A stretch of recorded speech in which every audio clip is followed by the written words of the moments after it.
Carta de Tiago, capítulo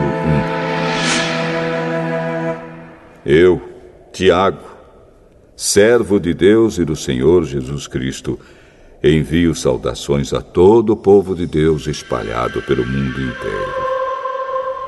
Meus irmãos, sintam-se felizes quando passarem por todo tipo de aflições, pois vocês sabem que, quando a sua fé vence essas provações, ela produz perseverança. Que essa perseverança seja perfeita, a fim de que vocês sejam maduros e corretos, não falhando em nada. Mas, se alguém tem falta de sabedoria, peça a Deus, e Ele a dará, porque é generoso e dá com bondade a todos. Porém, peçam com fé e não duvidem de modo nenhum, pois quem duvida é como as ondas do mar, que o vento leva de um lado para o outro. Quem é assim, não pense que vai receber alguma coisa do Senhor, pois não tem firmeza e nunca sabe o que deve fazer. Um irmão que é pobre deve ficar contente quando Deus faz com que melhore de vida. E quem é rico deve sentir o mesmo quando Deus faz com que piore de vida. Pois quem é rico desaparecerá como a flor da erva do campo. Quando o sol brilha forte e o seu calor queima a planta, aí a flor cai e a sua beleza é destruída. Do mesmo modo, quem é rico será destruído no meio dos seus negócios. Feliz é aquele que nas aflições continua fiel, porque depois de sair aprovado dessas aflições, receberá como prêmio a vida que Deus promete aos que o amam. Quando alguém for tentado, não diga: esta tentação vem de Deus. Pois Deus não pode ser tentado pelo mal, e Ele mesmo não tenta ninguém. Mas as pessoas são tentadas quando são atraídas e enganadas pelos seus próprios maus desejos. Então esses desejos fazem com que o pecado nasça, e o pecado, quando já está maduro, produz a morte. Não se enganem, meus queridos irmãos. Tudo de bom que recebemos e tudo que é perfeito vem do céu, vem de Deus, o Criador das luzes do céu. Ele não muda, nem varia de posição, o que causaria a escuridão. Pela sua própria vontade, Ele fez com que nós nascêssemos por meio da palavra da verdade, a fim de ocuparmos o primeiro lugar entre todas as suas criaturas. Lembrem disto, meus queridos irmãos. Cada um esteja pronto para ouvir, mas demore para falar e ficar com raiva, porque a raiva humana não produz o que Deus aprova. Portanto, deixem todo costume imoral e toda má conduta. Aceitem com humildade a mensagem que Deus planta no coração de vocês, a qual pode salvá-los. Não se enganem. Não sejam apenas ouvintes dessa mensagem, mas a ponham em prática.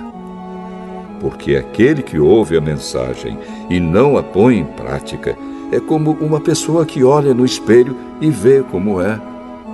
Dá uma boa olhada, depois vai embora e logo esquece a sua aparência. O Evangelho é a lei perfeita que dá liberdade às pessoas. Se alguém examina bem essa lei e não a esquece, mas a põe em prática, Deus vai abençoar tudo que essa pessoa fizer. Alguém está pensando que é religioso? Se não souber controlar a língua, a sua religião não vale nada, e ele está enganando a si mesmo. Para Deus, o Pai, A religião pura e verdadeira é esta: ajudar os órfãos e as viúvas nas suas aflições e não se manchar com as coisas más deste mundo.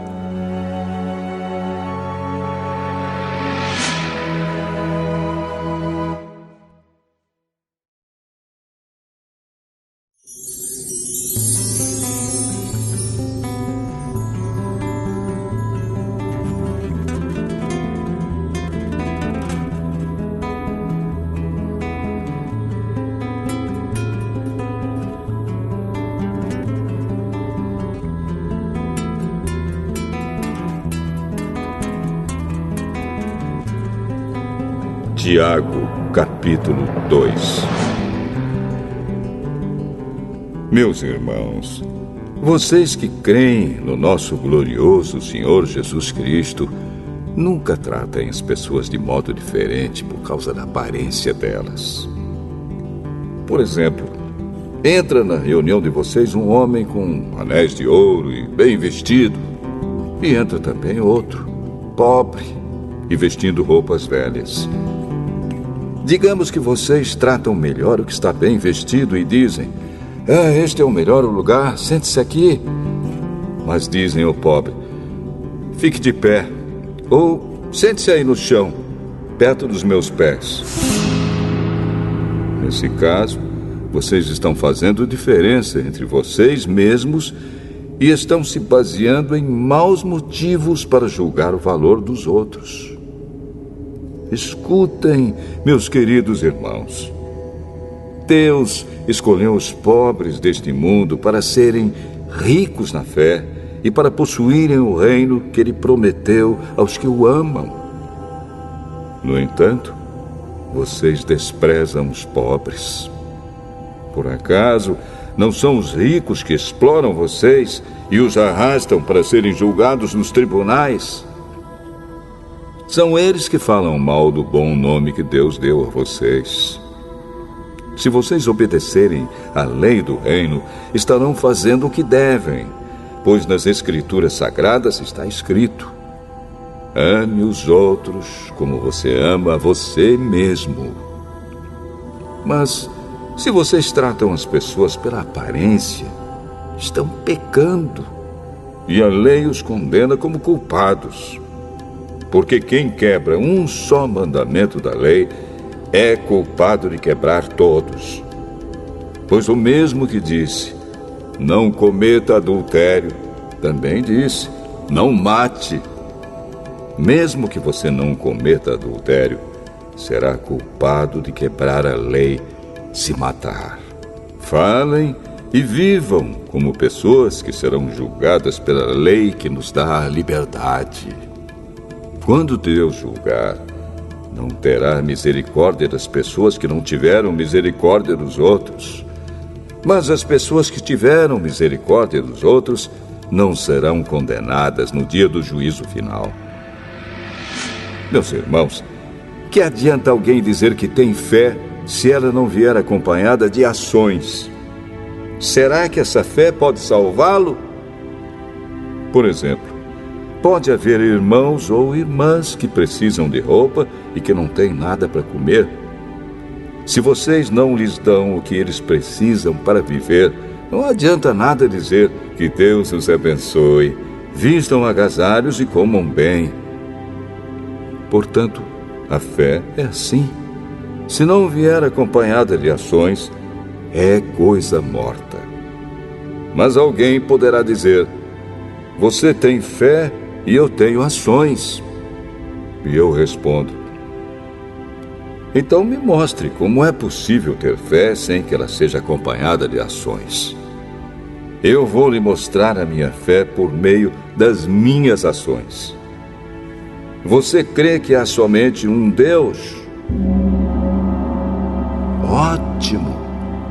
Os demônios também creem e tremem de medo. Seu tolo! Vou provar-lhe que a fé sem ações não vale nada. Como é que o nosso antepassado Abraão foi aceito por Deus? Foi pelo que fez quando ofereceu seu filho Isaque sobre o altar. Veja como a sua fé e as suas ações agiram juntas. Por meio das suas ações, a sua fé se tornou completa. Assim aconteceu o que as Escrituras Sagradas dizem. Abraão creu em Deus e por isso Deus o aceitou. E Abraão foi chamado de amigo de Deus. Assim, vocês veem que a pessoa é aceita por Deus por meio das suas ações e não somente pela fé. Foi o que aconteceu com a prostituta Raabe, quando hospedou os espiões israelitas e os ajudou a sair da cidade por outro caminho. Deus a aceitou pelo que ela fez. Portanto, assim como o corpo sem o espírito está morto, assim também a fé sem ações está morta.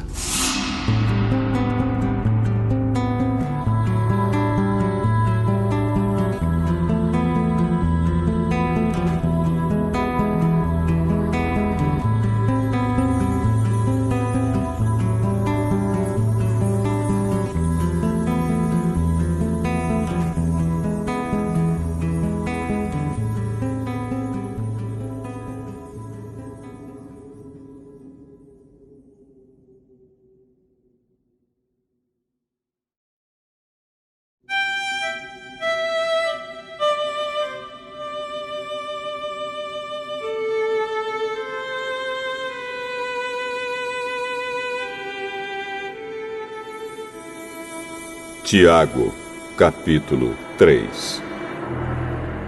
Meus irmãos, somente poucos de vocês deveriam se tornar mestres na igreja, pois vocês sabem que nós, os que ensinamos, seremos julgados com mais rigor do que os outros.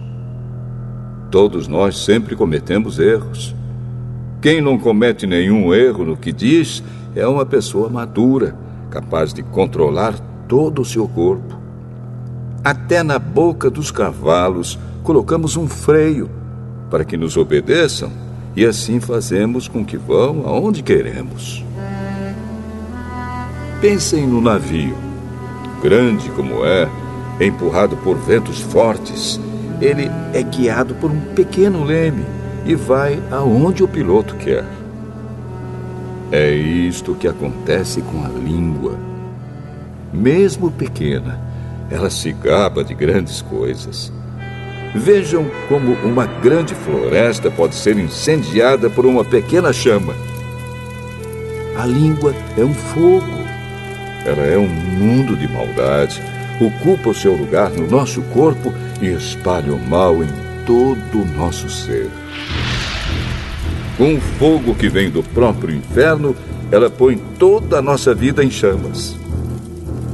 O ser humano é capaz de dominar todas as criaturas e tem dominado os animais selvagens, os pássaros, os animais que se arrastam pelo chão e os peixes. Mas ninguém ainda foi capaz de dominar a língua. Ela é má, cheia de veneno mortal e ninguém a pode controlar. Usamos a língua tanto para agradecer ao Senhor e Pai, como para amaldiçoar as pessoas que foram criadas parecidas com Deus. Da mesma boca saem palavras tanto de agradecimento como de maldição. Meus irmãos, isso não deve ser assim. Por acaso pode a mesma fonte jorrar água doce e água amarga? Meus irmãos, por acaso pode uma figueira dar azeitonas ou um pé de uva dar figos? Assim também, uma fonte de água salgada não pode dar água doce. Existe entre vocês alguém que seja sábio e inteligente? Pois então que prove isso pelo seu bom comportamento e pelas suas ações, praticadas com humildade e sabedoria.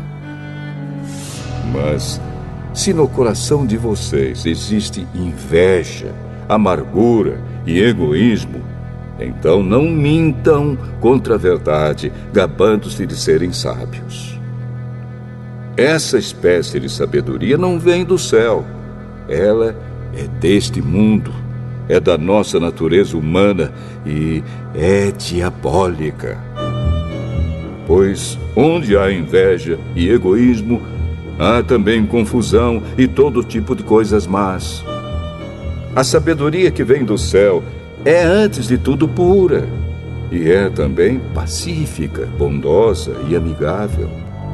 Ela é cheia de misericórdia, produz uma colheita de boas ações, não trata os outros pela sua aparência e é livre de fingimento. Pois a bondade é a colheita produzida pelas sementes que foram plantadas pelos que trabalham em favor da paz.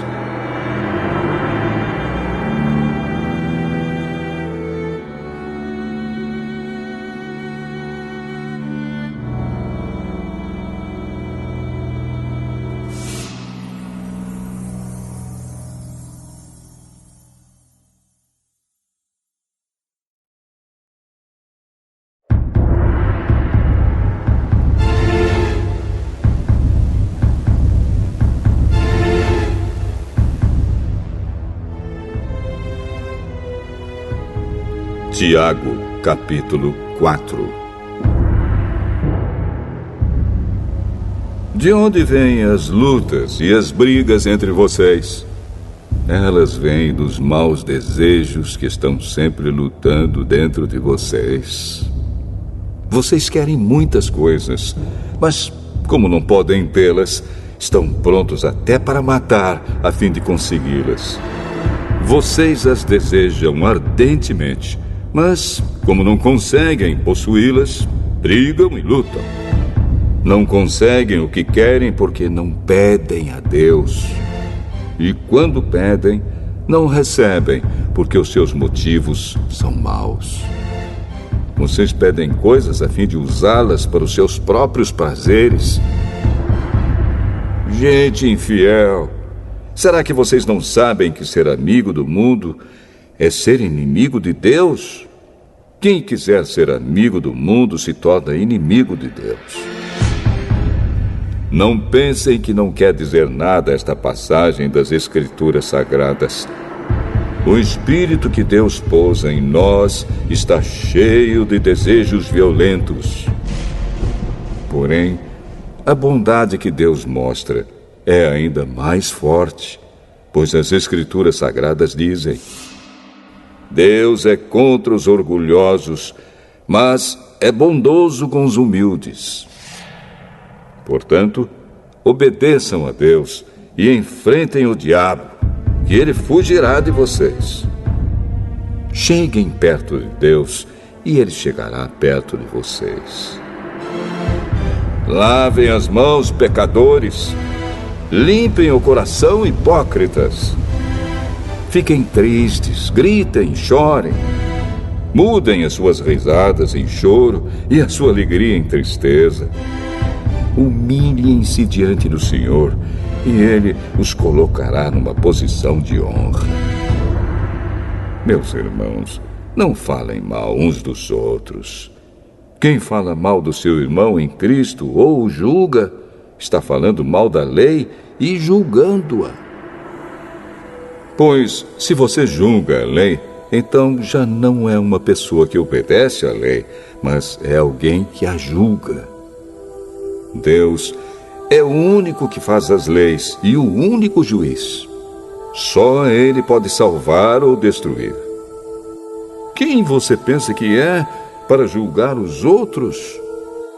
Agora escutem, vocês que dizem: hoje ou amanhã iremos a tal cidade e ali ficaremos 1 ano fazendo negócios e ganhando muito dinheiro. Vocês não sabem como será a sua vida amanhã, pois vocês são como uma neblina passageira que aparece por algum tempo e logo depois desaparece.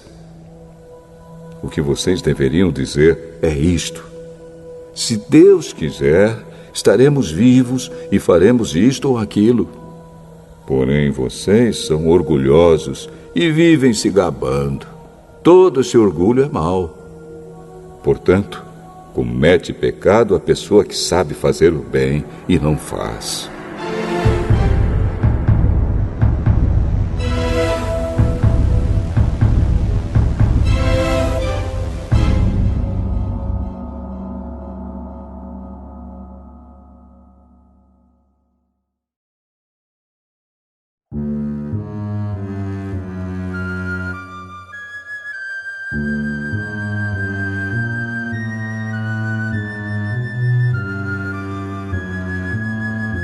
Tiago, capítulo 5. Agora, ricos, escutem. Chorem e gritem pelas desgraças que vocês vão sofrer. As suas riquezas estão podres e as suas roupas finas estão comidas pelas traças. O seu ouro e a sua prata estão cobertos de ferrugem, e essa ferrugem será testemunha contra vocês, e como fogo comerá o corpo de vocês. Nestes últimos tempos, vocês têm amontoado riquezas e não têm pago os salários das pessoas que trabalham nos seus campos. Escutem as suas reclamações. Os gritos dos que trabalham nas colheitas têm chegado até os ouvidos de Deus, o Senhor Todo-Poderoso. Vocês têm tido uma vida de luxo e prazeres aqui na terra e estão gordos como gado, pronto para o matadouro. Vocês têm condenado e matado os inocentes, e eles não podem fazer nada contra vocês. Por isso, irmãos, tenham paciência até que o Senhor venha. Vejam como o lavrador espera com paciência que a sua terra dê colheitas preciosas. Ele espera pacientemente pelas chuvas do outono e da primavera. Vocês também precisam ter paciência. Não desanimem, pois o Senhor virá logo. Irmãos, não se queixem uns dos outros para não serem julgados por Deus. O juiz está perto, pronto para vir. Lembrem dos profetas que falaram em nome do Senhor e os tomem como exemplo de paciência nos momentos de sofrimento. E nós achamos que eles foram felizes por terem suportado o sofrimento com paciência. Vocês têm ouvido a respeito da paciência de Jó e sabem como no final Deus o abençoou. Porque o Senhor é cheio de bondade e de misericórdia. Acima de tudo, meus irmãos, quando vocês prometerem alguma coisa, não jurem pelo céu, nem pela terra, nem por nada mais. Digam somente sim quando for sim, e não quando for não, para que Deus não os condene. Se algum de vocês está sofrendo, ore. Se alguém está contente, cante hinos de agradecimento. Se algum de vocês estiver doente, que chame os presbíteros da igreja para que façam oração e ponham azeite na cabeça dessa pessoa em nome do Senhor. Essa oração feita com fé salvará a pessoa doente. O Senhor lhe dará saúde e perdoará os pecados que tiver cometido. Portanto, confessem os seus pecados uns aos outros e façam oração uns pelos outros para que vocês sejam curados. A oração de uma pessoa obediente a Deus tem muito poder. O profeta Elias era um ser humano como nós. Ele orou com fervor para que não chovesse, e durante 3 anos e meio não choveu sobre a terra. Depois orou outra vez, e então choveu, e a terra deu a sua colheita. Meus irmãos, se algum de vocês se desviar da verdade e outro fizer voltar para o bom caminho, lembrem disto. Quem fizer um pecador voltar do seu mau caminho, salvará da morte esse pecador e fará com que muitos pecados sejam perdoados.